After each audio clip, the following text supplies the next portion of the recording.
નમસ્કાર, આપ જોઈ રહ્યા છો spark today news. Dabhoi police સ્ટેશનમાં વર્ષ 2019માં નોંધાયેલ ફરિયાદ અન્વયે સગીર વયની બે યુવતીઓને ભગાડી લઈ જઈને ગોંધી રાખી અવારનવાર દુષ્કર્મ કરવાના કેસમાં એક આરોપીને 20 વર્ષની સજા તેમજ 33,000નું દંડ કરતો હુકમ Dabhoi additional district and sessions court દ્વારા કરવામાં આવ્યો હતો, જ્યારે અન્ય એક આરોપીને પુરાવાના અભાવને કારણે છોડી મૂકવા હુકમ કરવામાં આવ્યો છે।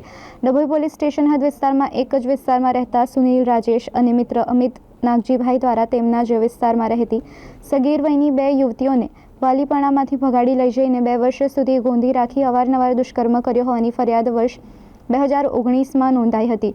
બંને આરોપીઓ સામેનો કેસ ડભોઈ એડિશનલ ડિસ્ટ્રિક્ટ કોર્ટના જજ એચ.જી. વાઘેલાની કોર્ટમાં ચાલી જતા જજ એચ.જી. વાઘેલાએ આરોપી સુનિલ રાજેશને વાલીપણામાંથી ભગાડી જવા સંદર્ભે 3 વર્ષ અને 3,000 દંડ, સગીર યુવતીને ગોંધી રાખવા સંબંધે 5 વર્ષ અને 5,000 દંડ તેમજ અવારનવાર દુષ્કર્મ આચરવા સંદર્ભે 20 વર્ષની સજા અને 25,000 દંડ, આમ તમામ સજાઓ સાથે કુલ 33,000 દંડ અને તમામ સજાઓ પૈકી એક સાથે ભોગવવા સરકારી વકીલ એચ.બી. ચૌહાણની દલીલો અને પુરાવાઓને ધ્યાનમાં રાખીને બેસે તેવો હુકમ કરવામાં આવ્યો હતો, જ્યારે અન્ય આરોપી અમિત નાગજીભાઈ સામે પુરાવાના અભાવના કારણે નિર્દોષ ઠરાવીને છોડી મૂકવા હુકમ કર્યો છે।